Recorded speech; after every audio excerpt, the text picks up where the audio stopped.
As mentioned previously, self-efficacy and self-determination is one of the key ingredients for goal attainment. Other studies have proposed that self-determination can be boosted by adopting intrinsic goals rather than extrinsic goals.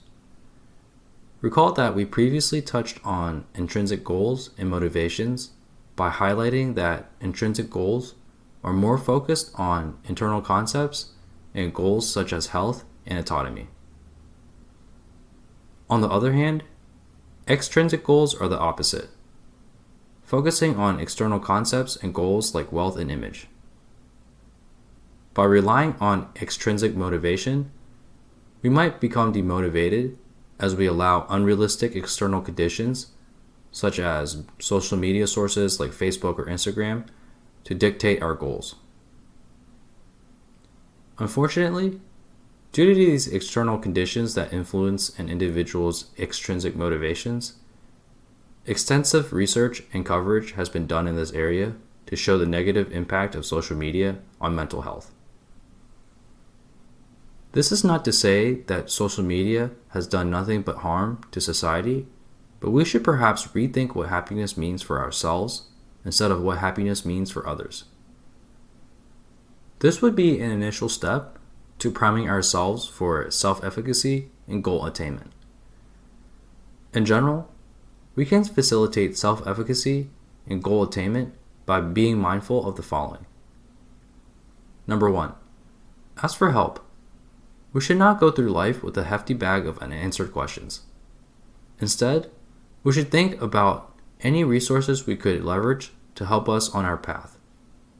An example could be family, friends, relatives, mentors, professors, etc. Number 2, do not wait. A follow-up to above, we should not wait to get help. Additionally, we should not procrastinate on our plans and action items. Many of us know at least one person who loves to procrastinate, and we should not fall victim to it. Otherwise, we will end up playing catch-up. Number 3, define your why, as in, why are you interested, or what makes one activity interesting versus another.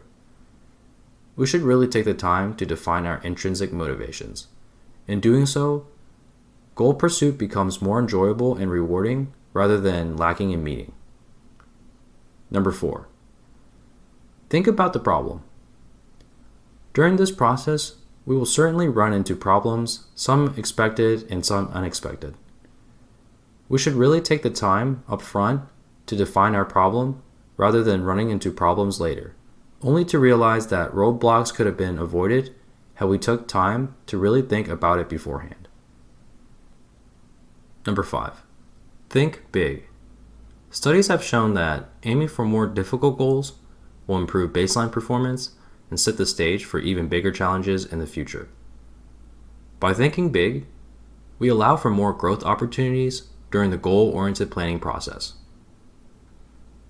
And number 6, it's okay to fail. Many times people avoid taking risks because of the penalties associated with failure and the way society handles failure in general. However, the truth of the matter is, by failing, we learn what works and what does not.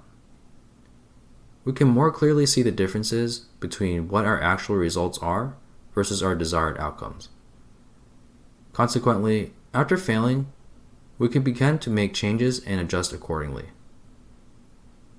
By keeping these guidelines in mind during your goal attainment process, you will be more confident in yourself during the process and continue with a learning mindset well after goal attainment.